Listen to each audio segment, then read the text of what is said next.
Hello, everyone. Welcome back to D-Pod. So we're continuing my peer series here, and today we have Vincent Hu calling in all the way from California. Hey, Vincent.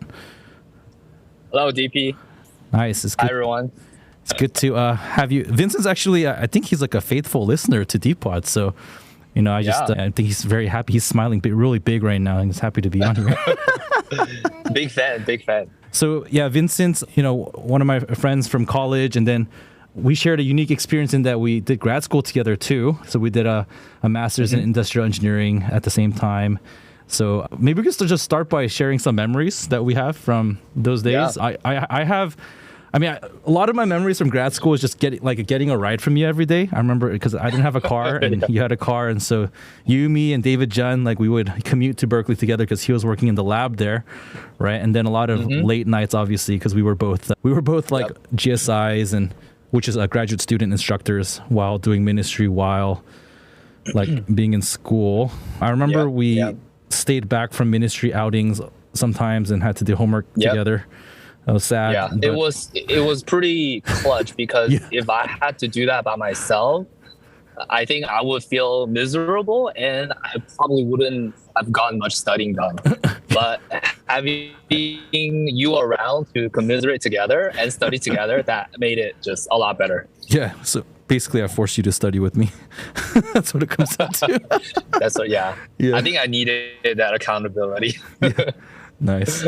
And then there's that story. I don't know if you have any stories that you remember from those days.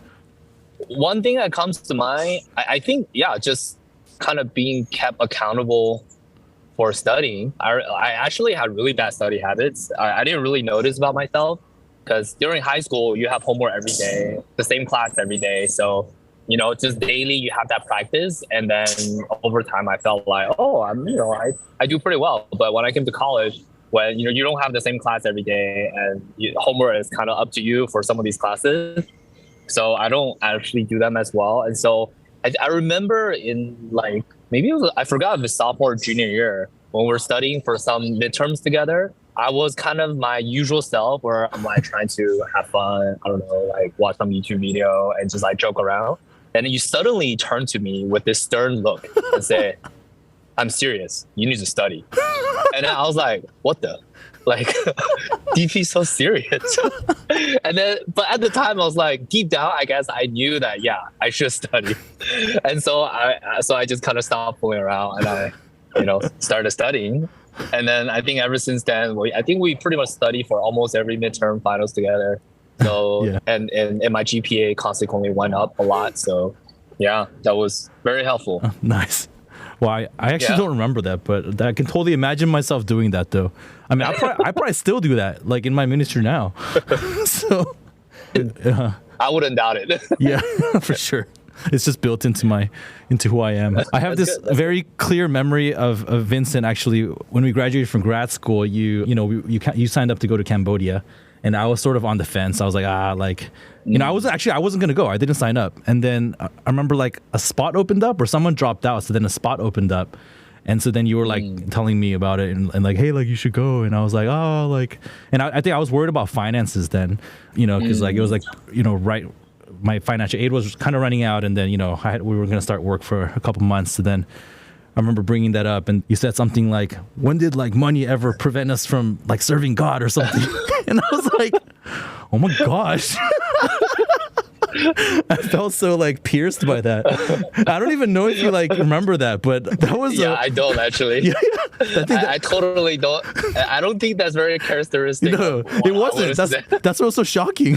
It was like a Holy Spirit moment or something. It's the Holy Spirit. It wasn't me. Yeah. So that was probably life changing for me actually, because that mission trip was really influential for me. So I see. Maybe I just happened to be at that same spot. If it's someone else at that same spot, like the Spirit would have worked on that person.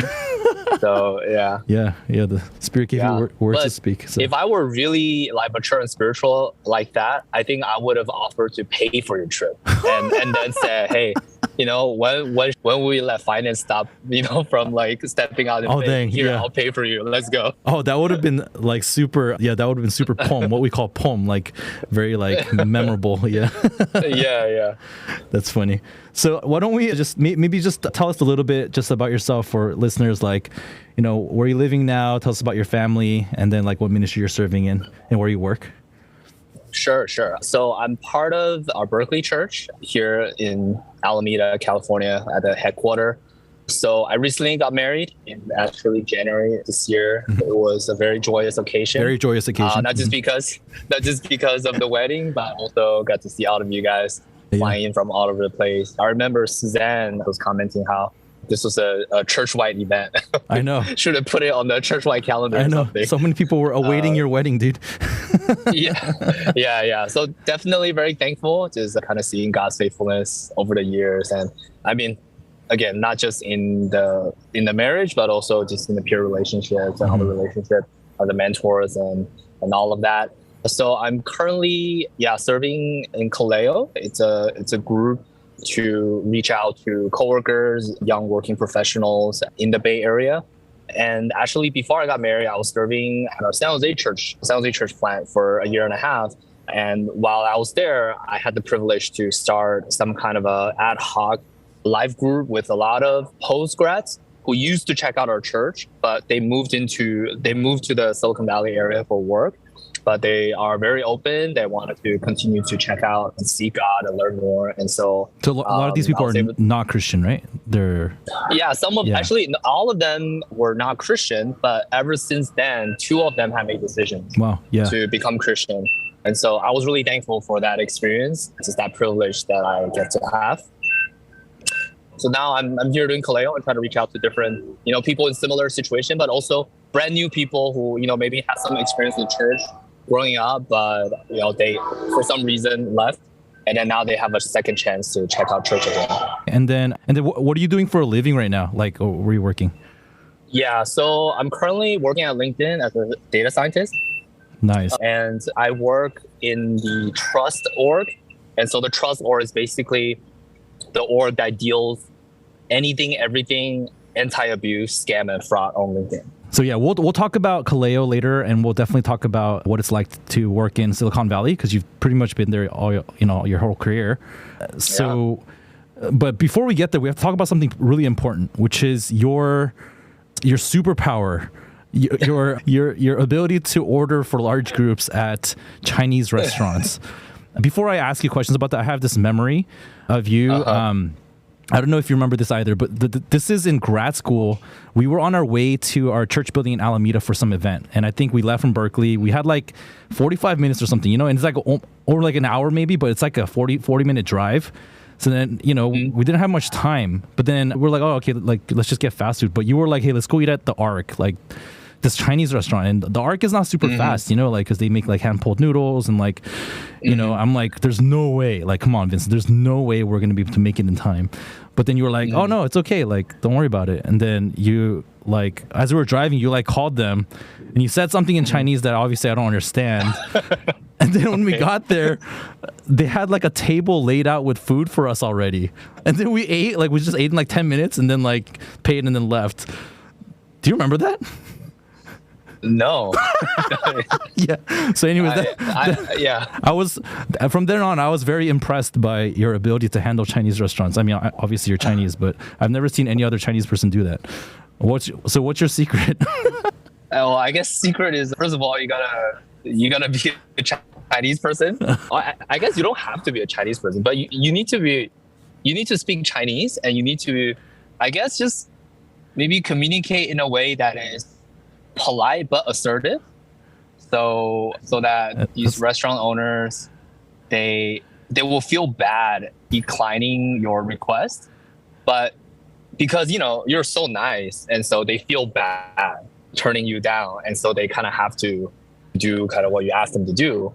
But if you give them a good tip afterwards, then you go again next time, and then you bring more people, then you kind of become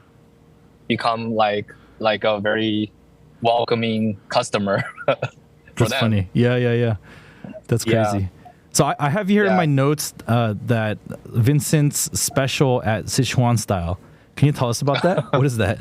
The Vincent's special. So yeah, so I never came up with that name. It's just like Sichuan style. It's a Sichuan restaurant that is north of Berkeley. It's actually pretty good in terms of quality.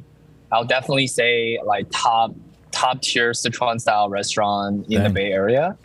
And I think I started going maybe a few years after graduation, just usually with like our church groups or, here and there. And then I think at one point I just realized that, hey, if I come here so often, I should try to get to know the owner. So maybe, he can give us a little bit more or give us some free, I don't know, dessert, some kind of perks, right? Right, so right. I start to get to know him. Of course, we spoke in Chinese.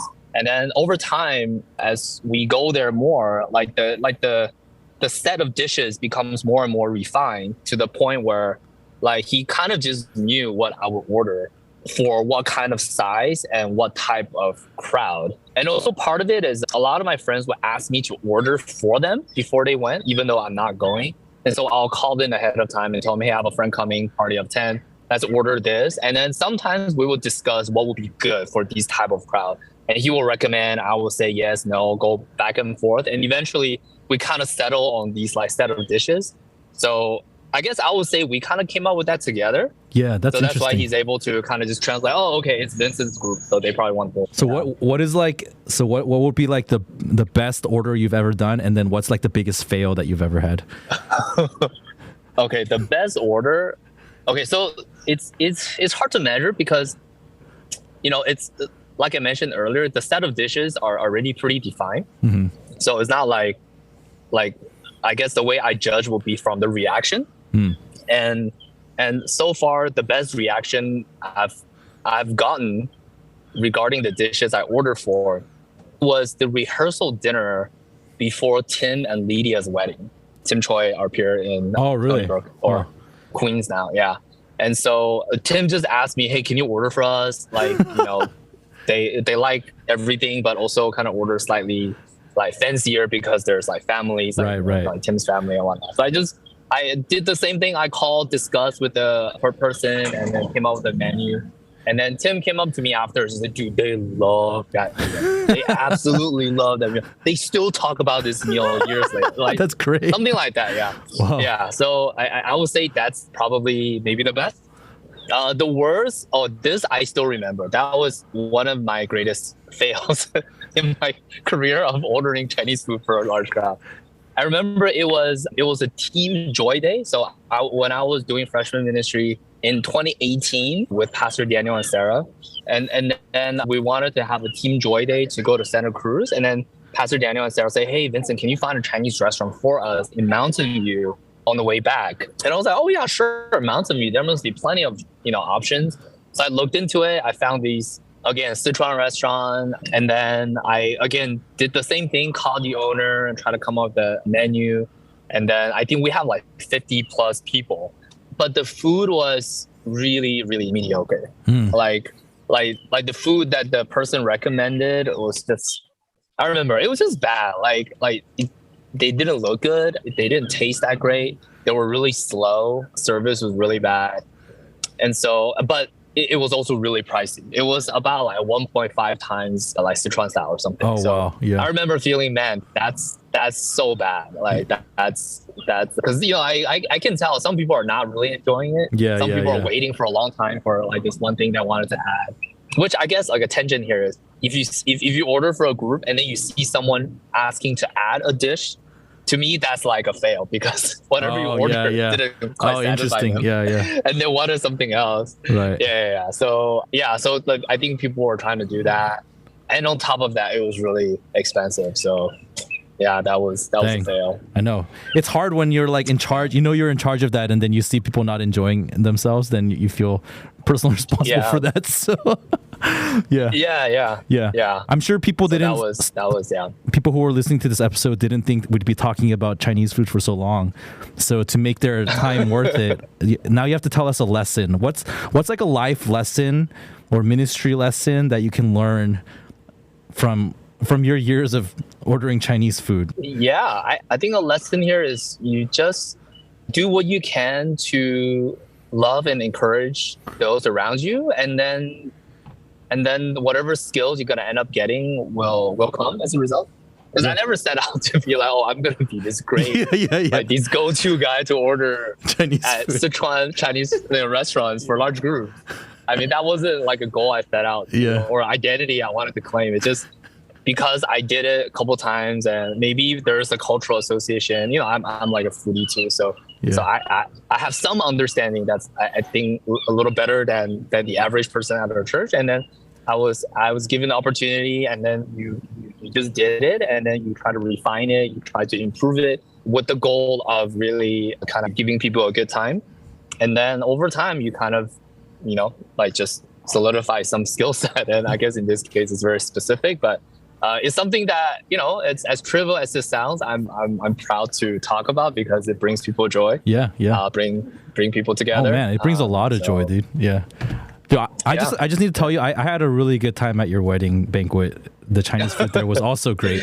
So yeah. I'm glad to hear. Actually, when we were planning for the banquet, I told my wife or fiance at the time, I don't really care how it looks, but my number one goal for our banquet is people will have a good time from eating good food. That's what I want.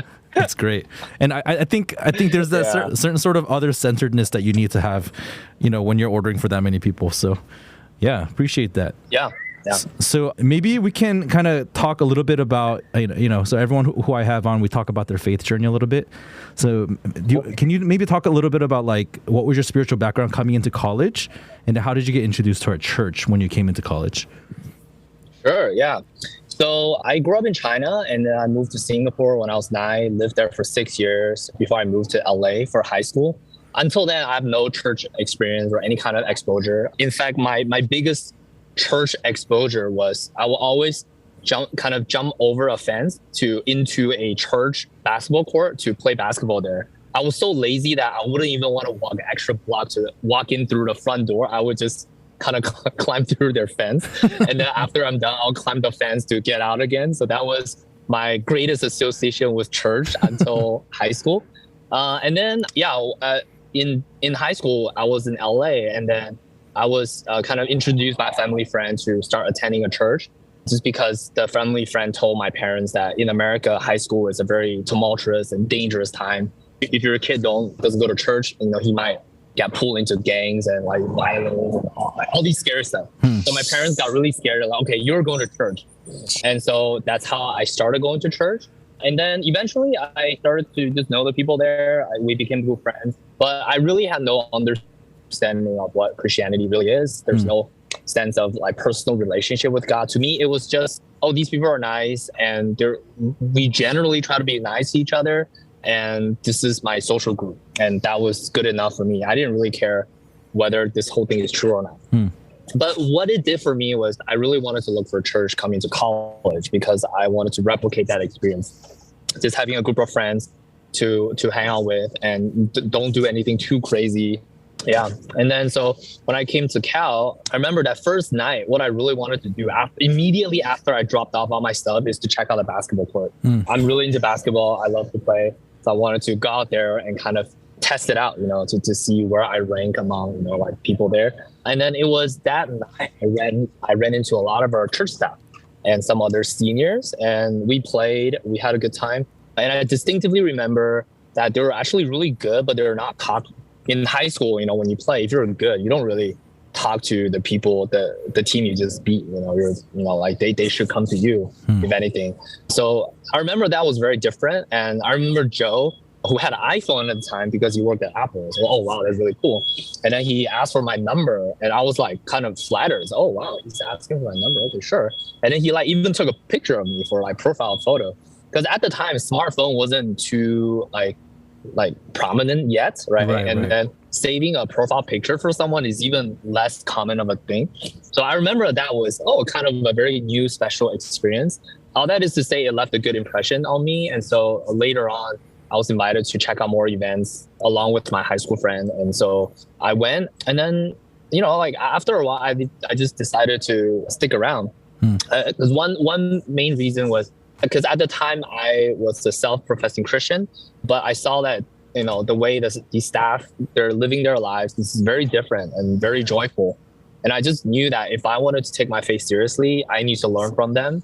And even though their life can seem really busy, but deep down, I knew that, this is what I should do because I call myself a Christian. So I decided to stick around and just kind of almost see it as, I will join this AP prep course because I know eventually it's going to be better for me. Yeah. So that's how I kind of stick around. But I think that was really crucial because I think I wasn't a very reflective person at all. I didn't really know what's really going on inside my heart. A lot of my decisions were driven by just emotions, desires, and just seeking fun, pleasure. And so I think God knew that I needed to attend church regularly over a period of time to slowly gain a sense of like who I am, self-awareness, all of that back. And I think God knew I needed a lot of feedback from other people.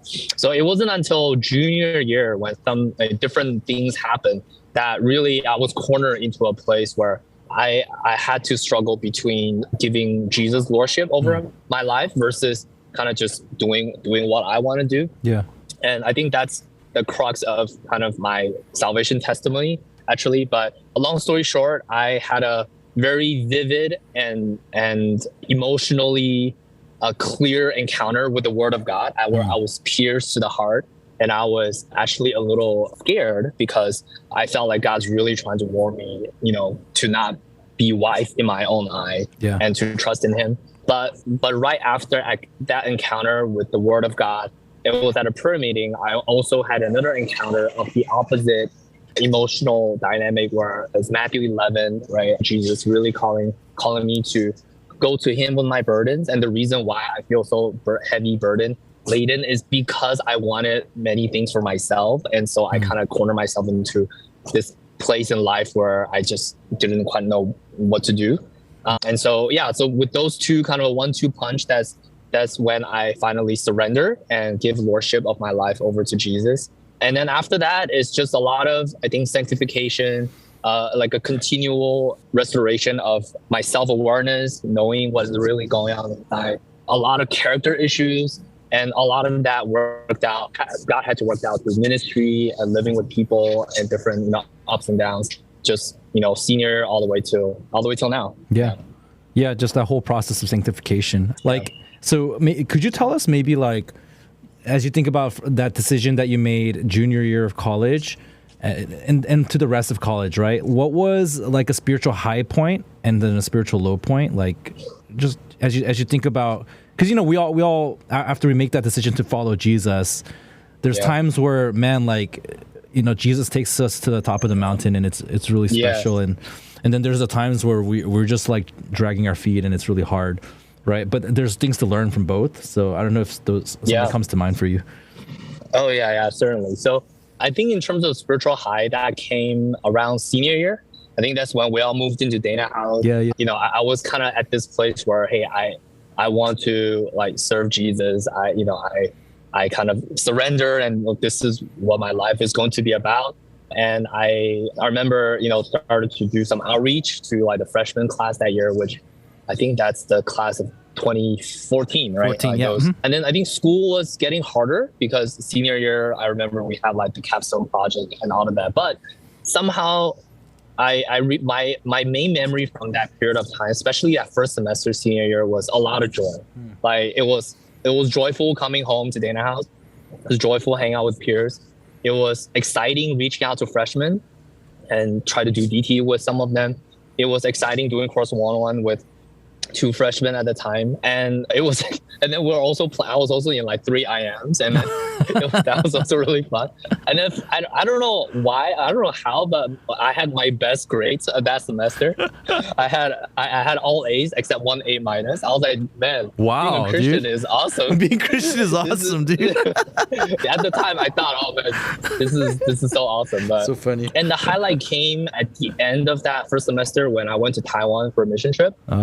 And it was Taiwan, so they really needed people who speak Chinese, and so I spoke Chinese, so I was asked to kind of do skits and also be on one panel, and so I guess I'm kind of narcissistic in that way. So, when I was given a lot of attention, that feels very exciting as well. But just kind of being out there and laboring together. And I think someone actually became Christian on that trip. I mean, not someone that I was trying to reach out to, but kind of one of the students who was kind of checking out our group, and just through that whole like a Christmas host like program, they became Christian. I just remember, oh wow, like this is the life that I want to live on mission, and to see God changing people, and to see myself being used in these kind of kingdom-minded ways, and all at the same time doing it with everyone else together. Right? So that was a high for me.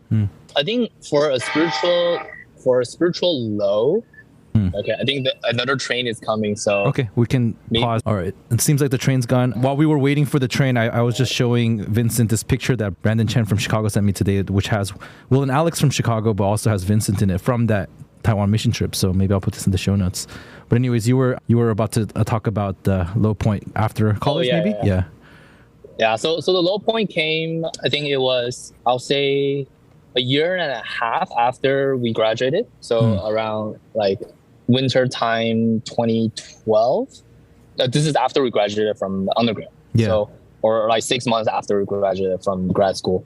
I think kind of just what happened was, it actually happened pretty suddenly. I just suddenly one day I woke up, I feeling kind of depressed, and I didn't quite know what to make of it. And then as I kind of live my day, I just kind of have this kind of, I don't know, just that sense of feeling depressed, kind of anxious, like building up kind of in my gut almost. And then just like nothing seemed very exciting. And then showing up to kind of helping out. I remember that day we're supposed to help out to like, I think do some like dumpster run or something, in like San Leandro. And so that whole day I was just feeling, man, really heavy hearted. And so that was the beginning of, I think later on I kind of see, it's just like when the novelty of ministry, and when kind of, like for so long we're in school, and so like there's always that goal of graduating that kind of, I guess, keep me interested, right? And then until you graduated, I wasn't quite sure what's motivating me more, is it like Christian life or kind of like hitting that goal of graduation. I guess kind of giving me that sense of motivation to do things. And then I by then I already worked for like 3-4 months. So the newness of Google has died down for sure. So I think just a lot of different things kind of coalesce into this feeling, like there's nothing more to look forward to. And I've experienced all the excitement that I wanted. And I think looking back, I realized, that's the time when maybe there is that initial jump start, that initial high, or people call it like the honeymoon phase of, after you became a believer. But at one point, a lot of the newness will fade and your true conviction gets revealed. And that's when you can actually start working more on to see, okay, where I lag, where I need to build my foundations more. And so, I remember, at the time it was very disorienting because I didn't quite know what is going on. And I thought, maybe it's because I didn't confess certain things that happened in the past. I should confess. I remember going into this confession, like tour where I sought out my previous leaders and tell them, hey, there's something that happened I didn't tell you before. And then, I mean, that's, I wouldn't say that's like completely like a miss, but it didn't like solve the whole thing either. Right. I think it did something, but I think eventually it's though, like now looking back, it's just a time for me to really, like, my foundation wasn't very deep and I needed to build more. And a lot of it is my identity as a sinner, and how is the gospel personal to me at that level. And then, just through different things happening at the time, I think it took like a few years for me to slowly kind of gain that very palpable and real sense of, oh man, before God, I'm a sinner. And, the only thing like there's nothing I can ask for except for mercy and grace, and kind of experiencing that. I mean, not just through just the spiritual experience, but also through my different mentors at the time, concretely showing me God's grace and kind of slowly built me back up. Yeah, I always ask people about low points too, because, it's not fun to talk about, I guess, and we could like skip over it. But then I find that like it was often through those low points that we, like you were talking about, like our identity in Christ got more secure. And like when you were sharing, like a passage that came to me is like in Luke 10 when Jesus sends the 72 out to like a little short-term mission trip, and then they come back and they're so excited, right? And they're full of joy, right? Because they're like, even the demons are subject to us, like in your name, right? And it's like so awesome. They saw Satan fall, and then like Jesus celebrates with them, but then he says, "Don't rejoice in this though. Like rejoice that your names are written in heaven." And so it's there's that dynamic. It's sort of like when all the like exciting things in Christian life, like, you start ministry and, I'm thinking about some of our, recent grads here in Chicago too, right? I mean, it's going to be exciting for them to like join as post grads and experience some stuff. But then, we've all been through that where the excitement goes down, and then you have to learn to get your joy from your identity rooted in Jesus who died for you. And there's kind of no easy way to do that, I guess. We all had to go through that struggle. So yeah.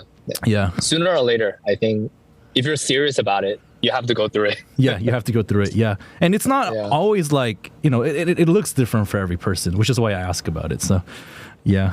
So since then, you've been part of a lot of different ministries, but I guess just to fast forward, like right now you're part of Kaleo. So you mentioned that earlier.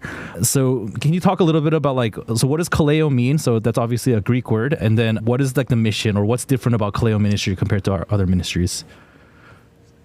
Okay, this is where maybe you may have to cut out a little bit, because I'm actually not sure what Kaleo really means. It's either the sent one or the invited one. What I thought it meant was like, it's like to call. It's like the it's related to klesis. So the root is related to klesis. So we have that fellowship where it means invitation. But then Kaleo is, I think, the verb form. It means to call aloud, utter in a loud voice, to invite. To invite. Yeah, so I think it's the verb conjugation. So nice. Hey, can we redo that putting part? you to the test there. No, I'm just gonna keep this whole thing. All right. Yeah, it's okay. People will know that it's okay to No, I think it's fine to keep it. If you don't know, you're just gonna learn. I was like, oh, what does it mean? No, yeah. So it means invitation or to invite. Like it's like, I like it because it's kind of active. Yeah. And it kind of sounds like call. It's like Kaleo. So anyways, so what's different? Like what is different about this ministry? Like what is its mission? So actually, it's pretty nice timing. Yesterday, we just had a farewell for Patrick and Amy, who's been with Kaleo for the past 5 years. Oh, wow. So they've been there since the start. They were like they're the family members of Kaleo, along with Wilson and Becky. So it's kind of like the Fong clan. And just to insert here, like Patrick is actually he's a 2015, so he's peers with Ben and Stefan and Agape. And actually they've actually talked about him before. He's the one that Ben invited to a trip, but then Ben didn't come on the trip. And so Patrick's like, where's Ben? And Ben's like, oh, I'm visiting home right now. So it's that Patrick. So anyways, Patrick told that story many times. So, and we also had a farewell for Ashton, who is one of the first converts through Kaleo. Yeah, that's awesome. So it was very meaningful for all of us. We had a chance to hear a little bit of their journey. So when Kaleo first started, it was actually really just a way for the 2015 bros, for them to reach out to their coworkers, because I think probably it was Noah who kind of actually started to invite people to Camden and kind of organize different events. And then through that, several of his peers really wanted to do that more. And then, just with different kind of needs and people's availability, we decided to start a group there to really tackle this area of, have a group where people's coworkers can come and hear about the gospel. But over the years, I think it just became like anyone, right? Anyone who's interested to hear about the gospel, whether that's neighbor or some, contact back in college days, or your coworker, or your, just anyone. And one funny thing that they always say is that initially they got ghosted so much because for a lot of these people, they're not students anymore. They're all working. So there's a lot going on in their life. And so, they may not respond to you for months just because, they're busy. But from our end, it just felt like you're getting ghosted after a very kind of a pleasant or nice meeting or whatnot. So they said they should rename the ministry group from Kaleo to Ghostbusters because we wanted to claim those people back. So that's how I started, and now I think we are trying different things. I think we wanted to do something in SF and really looking into affinity groups. For example, one of our younger bro in Kaleo, he's currently going to PT school in SF. He has a lot of classmates, and they all really like him. They all want to hang out with him. So we thought, hey, maybe that's one entry point where we can, through him, really minister to his classmates, and whoever's interested can come out to our events. Or we still just personally connect with our coworkers and try to reach out to them or neighbors. I think so. I'll just input my commentary on like why I think this ministry is important, because like we're a church we're pretty focused, and I think there's a lot of like power and benefit to being so focused in our outreach methods. So like, when we planted here, we're not actually going for the general population, right? Like we're going specifically for, your Chicago college students, right? Like, and then we have an international ministry that's very focused on like international students. And so then we can really kind of target a certain demographic.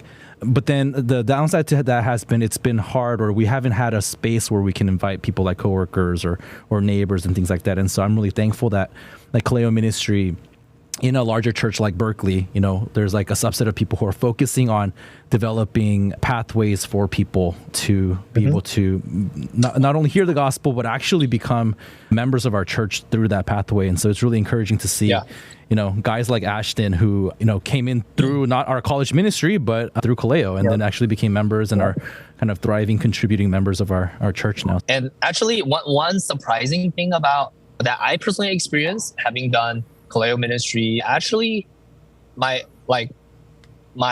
conviction about college ministry being the most strategic ministry out there actually grew deeper, because I experienced how difficult it is to try to kind of move somebody spiritually after they started working. I think there is a small window of openness, maybe 6 months to a year after somebody started working. Especially as an international student or former international student, you feel lonely and challenging and whatnot. But for a lot of people who, like once you're past that window and once you're kind of set in your career, in what you wanted to do with your life, especially if they set some goals or bought a house, it's really hard to get them to kind of like see things differently or let alone like live a little bit differently.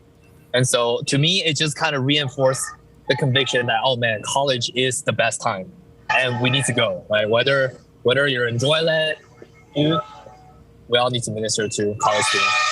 I totally agree with you about the college ministry being so strategic. I think I've sort of appreciated that more and more over the years after talking to a lot of different pastors and ministers as well. And so like within college ministry, we talk about how it's been really hard, like it's getting increasingly difficult. But I mean, even if it's difficult, I still think it is the strategic place to try to save people and get them excited about Jesus being Lord over their lives, so that they can, like we can multiply, like we can get them excited early so that for the rest of their lives, like their trajectory is set in the right direction.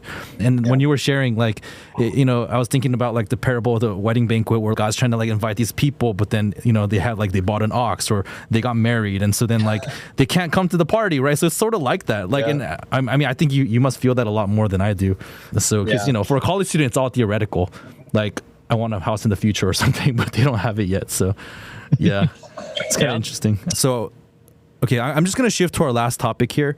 Sounds good. Maybe you can. So, I want to talk about your experience for the past 12 years, or I guess 11 years in Silicon Valley. Could you just name drop for us all the companies you've worked for so that people can be impressed by you? I mean, just to give people a sense for, you actually know what you're talking about when it comes to working in Silicon Valley. So actually, I don't know, like, some of these companies, if I name drop people, like, I might lose credibility. Oh yeah, that's true. I don't know, maybe. Okay, so my first internship was with Cisco, and then after that I got an internship at Google, and then after that I got a full-time offer. I worked at Google as a data scientist for 5.5 years. And then I moved to this, back then, an up-and-coming startup company called Wish, and doing e-commerce. And I was there for 4.5 years doing data science. Later on became a manager. And then most recently, about a year and a half ago, I moved from Wish to LinkedIn, still doing data science. So yeah, so one thing that's been fortunate for me is I never had to pivot into another like domain or something. I always kind of, I think IUR at the time was kind of the precursor to this up and coming field called data science. So I didn't really have to like go back to school or like go to a boot camp to basically jump on that trend and to do related work. Yeah. Yeah. So what I want to ask you about is like, so you've worked at a lot of these companies, and you've worked in a field now for the past decade that like people would kill to be in. But then it's interesting because when I ask people to introduce themselves like on Depod, like they don't really talk about their jobs. Like I usually have to ask a follow-up question like, oh, so where do you work again? Like, because they're talking about the ministry, right? And so your identity as a minister was growing and being developed throughout that time, and then at the same time, like there's this huge reality of your working life and as a tech worker. Mm-hmm. So, but I'm sure that those came into conflict, or there were there's some tension between those two. Could you maybe talk about like just something that comes to mind with regards to that? Like, were there any struggles and how to balance that? Yeah, certainly. I think early on when I first started at Google, a lot of us were living in Alameda at the time, and we had to commute down to, at least for me, I had to commute down to Mountain View. At the time, traffic wasn't as crazy, so on a good day, you get there in 45 minutes. It's not bad at all. But just even after a few years, the commute increased from to an hour to like hour 30. And like around the time when I was about to leave, it was around like hour 45 each way. Wow. So a lot of the early days struggle is just how much time I have to spend on the commute. And of course, with that, sometimes I'll be like, oh man, I wish I worked closer so that I can be more available and flexible for ministry. But there are other days where I felt like, man, I wish I just live around here. Mm-hmm. Like so many of my other coworkers, they come early, go to the gym, work out, eat breakfast, stay at work, and then stay until dinner time to eat dinner, and then, I don't know, play basketball. And it's all free, right? Home. Free, delicious meals. Yeah, it's all free. And then I was like, man, I really want to do that. I kind of want to work. They have like trainers. I can, get buff or something. I can play in these IM like sports like basketball. These are all like former nerds. Like not like I can definitely beat a lot of them. Yeah. So there's a lot of these kind of like personal preference things that I really would love to, but not able to because I chose to live in Alameda, closer to the church. So for that one though, I don't think I like actively had to like reflect on it or to like really struggle with it. It was just like. It's kind of annoying. Mm-hmm. But I think what helped was really just this, you're part of the ministry and there's a greater reality there. So it didn't take much for me to just shake out of it. Yeah, okay, I got to get on this shuttle and I got to just go. And once I'm back, once it passes like new work or something, I felt like my heart also went from more kind of wanting to be in the world to like, okay, it's back to the spiritual work kind of a zone now. Yeah. So that was early on. That was kind of the flavor of this kind of a conflict.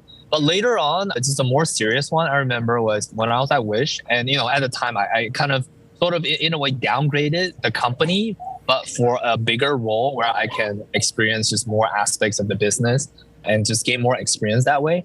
And I vividly remember during a meeting after I presented some ideas about, hey, this is how we can improve and cut down costs and make things more optimized. It was very well received. And I just remember feeling, oh man, like there's a rush of, I want to invest in this. I want to pour into this and really build something for myself, make a name for myself. I can see myself working hard on these projects. And if I kind of work extra hard, I can make some things happen and, get that big raise, get the promotion and kind of gain like a personal worth within a company and really kind of move up the ranks that way. Yeah. And also like the Wish office was located at the time on the top floor of One Sansom building, which is like the 41st floor. So I remember looking out from the 41st floor, you get this sweeping view of SF and then the bay, right? And yeah, and I remember it actually grips your heart. Yeah, it was like, oh man, like you I want can it. do this. But Yeah. I want it. It's because I think before I always felt like, oh man, like I don't really know anything. I was this kind of recent grad, new guy. What can I do? I just follow orders. But it was when I felt like, oh, I know what to do and I can do something, and it's there for the taking for me. Yeah. And I think once again, I had to just think back to, what is reality, what is really true. And one of my life verses is from John 6. This is after verse 60, where, after Jesus fed the 5,000 and those crowd came to him wanting more. They wanted a long-term deal for more bread, free bread. And then Jesus kind of said this cryptic thing about, you got to eat my flesh, drink my blood. And then there's just a heart, like they all laugh. And then his other disciples who follow Jesus, but not the 12, they understood what Jesus was referring to, that he was speaking symbolically. But then they also realized this is a hard saying because, like, I guess he's not into the whole military conquer kind of a thing. And so they also decided to leave. And then Jesus turned to the 12 and asked, are you going to leave also?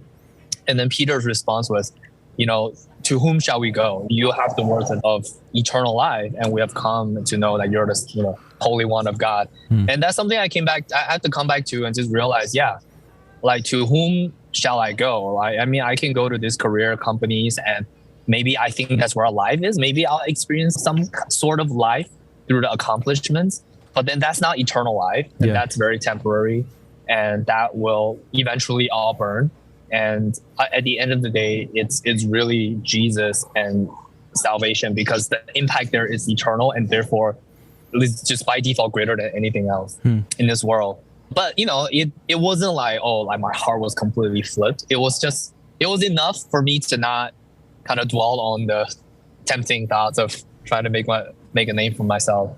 Yeah. And to just continue to be faithful towards ministry. Yeah. Thanks for sharing that. Let me press into that a little bit more because I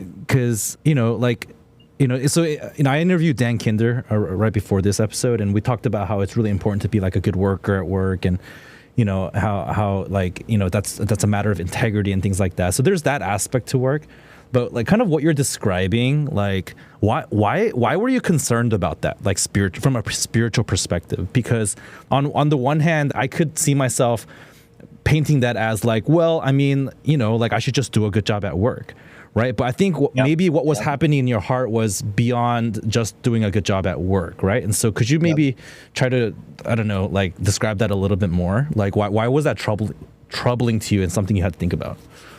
Yeah, for sure. I think for me, this is because I'm more of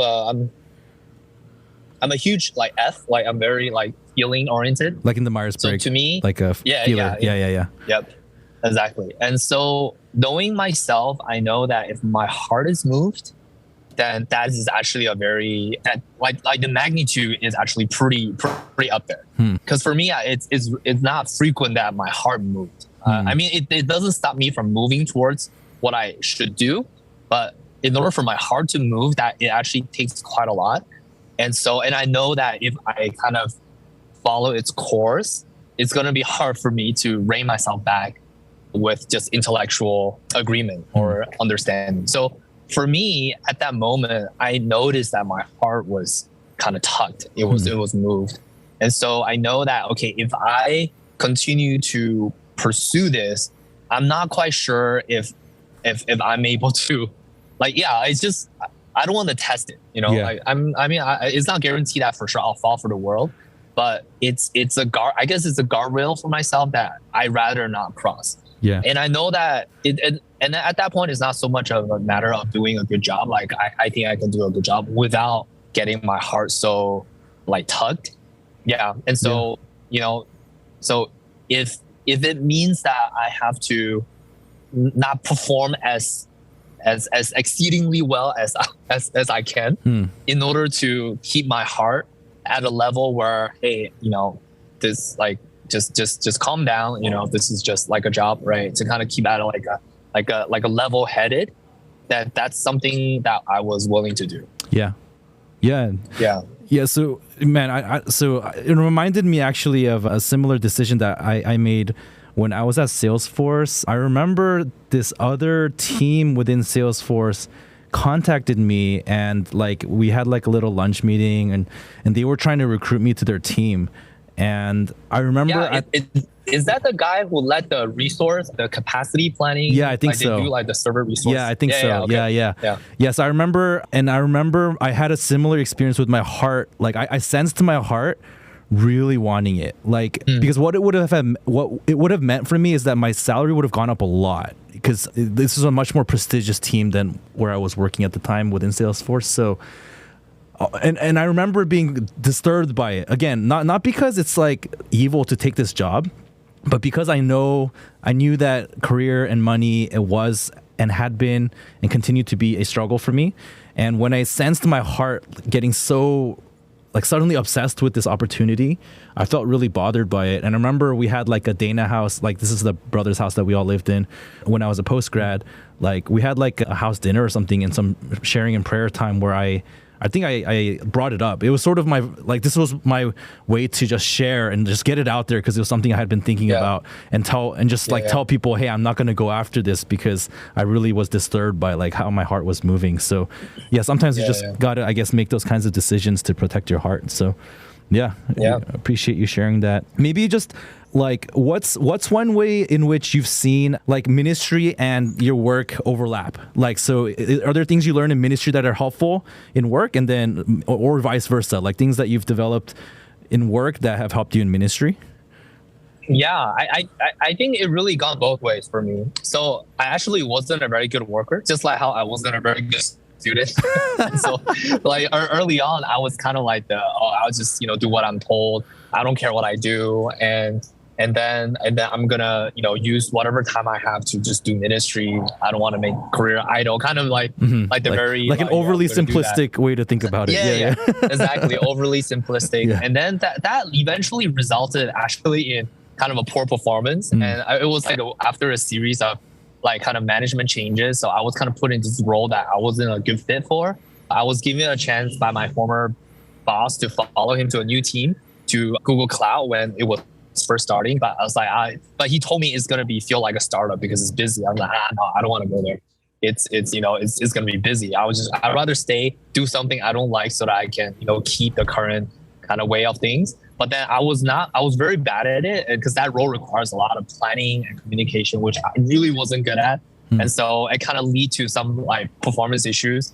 And then so that whole episode of trying to recover from that and learn from that and humbly receive that feedback from your manager, who is a worldly guy, versus a church mentor. That was kind of hard, but I'm really thankful for my church mentor, Dave, at the time, because he himself was a senior engineering manager. And so he gave me a lot of these like, hey, look, like if I were your manager, I would do the same thing, just because, like I have my responsibilities. You need to deliver some stuff. So that period of my life, what happened at work and the standard they expected at work really helped me to just learn how to like get on top of things and to communicate better and to not like procrastinate. Because like at church with ministry, there's always grace, right? And you sometimes things change last minute anyway. So like sometimes my procrastination worked in my favor, because I don't mind changes because I haven't started working on it anyways. And so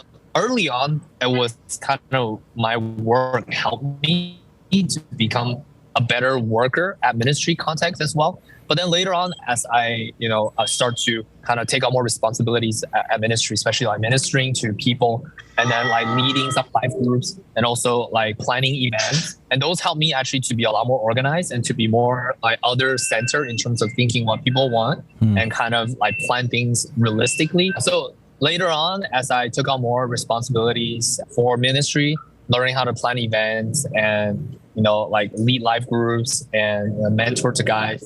Yeah, I think those gave me a lot more kind of insights into just human dynamics and how to do things in a way that lower barriers and to make it easier for people. And so, yeah, like later on at work, when I kind of like increase in work responsibility, when I have to actually organize some things together to kind of maybe whether that is like a boot camp for new hires, or to plan some initiatives across multiple quarters, or to even like coach some junior data scientists. Like what I learned in ministry all directly helped me to be much better at doing those. I remember like that 1 year that I was the manager at Wish, near the end when I was about to leave, one of the person who report to me said that, I guess we're just kind of saying, oh yeah, I'm about to leave and whatnot. And, you know, he kind of thanked me for kind of being his manager, and he really appreciate, you know, just whatever I did for him. But one thing he said was that, oh, you know, for me, I'm still here and doing these projects, not so much because you like sell it so well or plan it so well, it's because I wanted to do it because I don't want to fail you. So to me, I guess it's like he's saying, yeah, I'm not that great of a manager in terms of like kind of inspiring people, but because I was really, I guess he felt like I really like treated him really well. And so he's doing this because he doesn't want to disappoint me. So That's funny. I was like, oh, okay. Like, I guess, yeah. Yeah, which made me realize that, yeah, I don't think I should be a manager at work. I wouldn't be able to drive things forward as well. But yeah, maybe I can be a mentor. That's funny. Yeah. Yeah. Yeah, that's cool. So, yeah, maybe just to wrap things up, as you think about the last 12 years, so it's been 12 years since we graduated from college, at least. Yeah. Like, what's something that you're thankful for, just as you kind of think about your life, and then what's something that maybe you have any regrets about, or I'm sure there's lots of decisions that we regret over the years, but like, is there anything that comes to mind that would serve as wisdom for people? So yeah, thankful and then regret. Yeah, I think something I'm really thankful for this past 12 years. Oh man, there's a lot, but I guess if I were to kind of narrow it down to one thing, I mean, of course, like God, gospel, salvation, of course, that's a given, but I think it's really the culture of our church to take the word of God seriously to the point of like, we need to live that out. Like until you live that out, it's all talk and it's not really like, I guess, real. Like, and so that culture where everyone's in it and there's accountability and there is mutual kind of love for one another to see each other live out that way. I think that really has helped me to hang on to God, to see a future that I probably wouldn't have been able to envision for myself, and to just like spur me on and, you know, to making whatever decisions that I need to make in order to, you know, stay on the narrow path, right, of following Jesus, especially in the midst of kind of working here, living here in the Bay Area. I think without our church, without the culture, and yeah, to really just kind of push me back to the word of God again and again and again, and the examples that I get to see, and the people who kind of give me their trust that allow me to minister to them, and through which I learn and grew. Without these whole kind of environment, yeah, I don't know if I would still be, you know, like Christian. You know, maybe I'll just be at most a very nominal, because I'm very much like a calibrate myself to whoever's around me kind of guy. You know, yeah, just chances are I probably wouldn't be very, very much like serving or anything like that if it weren't for our church. So that's definitely one thing I'm like really thankful for. One of my regret, I think one of my biggest regret thus far is not taking more steps of faith. And particularly, I remember it was, I think, year 4 at Google. At the time, I was with Google Fiber. I don't know if you guys still like remember, but at the time, Fiber was still considered as like a bet, you know, like kind of like a venture project. And then I was there for like a year until leadership decided that this bet is no longer working out in Google's favor. So they're going to do massive layoff. So I was included in that layoff. I never thought I would get laid off from Google because, you know, like Google never run out of money, like at least at that point. And so, but because it was Google, the severance package and everything was really good. It turns out that I didn't have to work for 9 months and still get paid like fully. And so, but you know, at the time, I kind of theoretically know, oh, maybe I should really use this chance to, I don't know, just serve God full time or something. You know, maybe go on a church plan or maybe do something crazy. And you know, like because tons of people do that without financial guarantee. But I have like all, you know, I have the money. I could do it. But I just couldn't do it. Couldn't, in that moment, you have to make that decision. Yeah. And I still ended up looking for roles because at the time they give us, I think 60 days to look for another role internally, and if we get it, then we would just our role would just continue. But if you didn't find anything within 60 days, you take the severance, and then I have like 6 more months. So I guess I really wanted to stay at Google at the time. Not gonna lie, right? It kind of sounds good, on your resume, and I was just like, oh, let me just see what I can get. And then as the day gets closer, I start to feel more and more kind of anxious. I actually do want to stay. I don't want to just have like But then looking back, I really regretted that because I think even if I didn't get to go back to Google, I think I would have found a job eventually and things would have been fine.